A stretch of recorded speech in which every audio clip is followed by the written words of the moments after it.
A'udzubillahi minasyaitonirrajim. Bismillahirrahmanirrahim. Alhamdulillahirabbil alamin wassalatu wassalamu ala asyrafil anbiya'i wal mursalin sayyidina wa maulana Muhammadin wa ala alihi washabihi ajmain. Sebelum tu saya ingin membacakan syukur kepada Allah Taala kerana saya masih terus bernyawa, kerana saya masih diberikan nikmat-nikmat Islam dan saya juga masih diberikan peluang untuk terus memberi perkongsian kepada semua. Tajuk saya pada hari ini adalah tegakkan ibadah fardu, yang mana kita sudah melihat zaman sekarang sudah maju, harus juga bergerak lebih pantas. Kita sebagai muslimah haruslah hidup pada kita sebagai muslimah haruslah bergerak seiring pergerakan waktu, yang mana kita janganlah berada di sesuatu tempat itu lama sehingga kita hidup juga tiada perubahan. Apa yang saya maksudkan adalah sekarang adalah masanya untuk kita berubah, yang mana kita berubah daripada diri kita yang dahulu, iaitu daripada kita yang lalai dengan dosa, yang kita selalu meninggalkan solat fardu, kita kembali kepada diri kita yang baru, itu sentiasa tidak pernah meninggalkan solat fardu 5 waktu, kita sentiasa mendekatkan diri kepada Allah SWT dan sebagainya. Apa itu ibadah fardu? Ibadah fardu ini adalah rukun Islam, yang mana kita mestilah menunaikan kesemua 5 ini tanpa prejudis. Kita kena wajib menjalankan kelima-lima rukun Islam ini. Ibadah fardu ini juga adalah penghubung yang mana mampu menyelamatkan kita daripada lalai dengan godaan syaitan serta daripada api neraka. Yang pertama adalah menunaikan solat 5 waktu. Pada hari ini kalau kita tengok, kita menghadapi COVID-19, yang mana kalau kita tengok juga banyak kita tengok ramai yang telah meninggalkan kita. Kita juga tidak dapat kita juga tidak dapat meluangkan lagi masa bersama mereka, dan kita mungkin tidak tahu macam mana ajaran kita pun tidak tahu bila kita akan pergi turut bersama mereka. Jadi oleh itu marilah kita perbaiki ibadah kita, itu ibadah solat kita.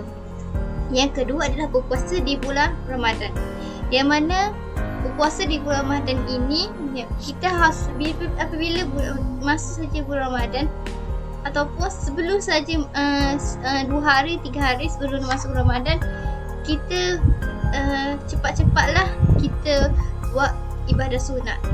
Contohnya kita buatlah ibadah sunat seperti berpuasa Isnin dan Khamis dan sebagainya, yang mana kita bukanlah saja bulan Ramadan saja kita perbaiki segala ibadah kita, perbaiki segala amalan kita, tidak, tapi pada bulan-bulan juga kita haruslah buat benda yang sama. Yang ketiga adalah mengeluarkan zakat, yang mana mengeluarkan zakat ini adalah kita mungkin ada yang daripada kita yang mereka hidup senang, harta mereka mungkin banyak ke arah yang tidak, perkara-perkara yang tidak bermanfaat. Mungkin kita boleh sumbangkan, kita boleh infakkan harta kita itu kepada orang yang memerlukan. Contohnya kita keluarkan zakat, kita berikan kepada orang susah, kita bersedekah, kita sedekah kepada masjid ke, kita sedekah kepada orang susah ke, kita sedekah kepada anak yatim ke. Dan yang terakhir adalah menunaikan haji sekiranya mampu. Okey. Menunaikan haji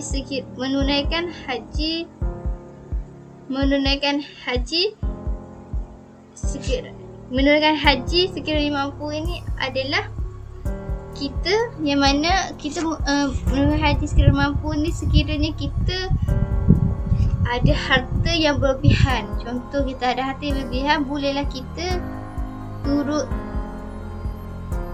juga turut mengajak kawan kita untuk pergi haji bersama-sama. Itu juga boleh sedikit banyak memberi pahala pada kita. Okey.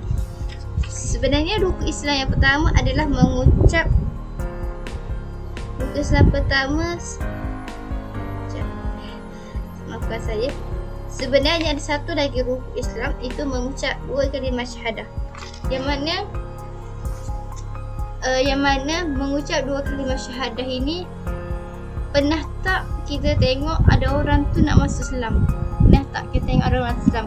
Dia kata dia nak masuk Islam, dia berminat dengan Islam. Islam itu indah, dia rasa nak masuk Islam. Dia rasa bila kena Islam, bila dekat dengan Allah ni, dia rasa sesuatu yang sangat dia tidak pernah rasakan. Dia rasa macam sesuatu yang sangat indah sekali. Dia rasa macam Allah dapat bantu segalanya. Jadi kalau kita tengok kebiasaan, orang akan minta mereka untuk mengucap 2 kalimah syahadah. Kita orang umat Islam ni, untuk umat Islam ini mengucap 2 kalimah syahadah itu adalah sangat penting, kerana bila sahaja kita mengucap 2 kalimah syahadah itu, kita dah masuk Islam sebenarnya.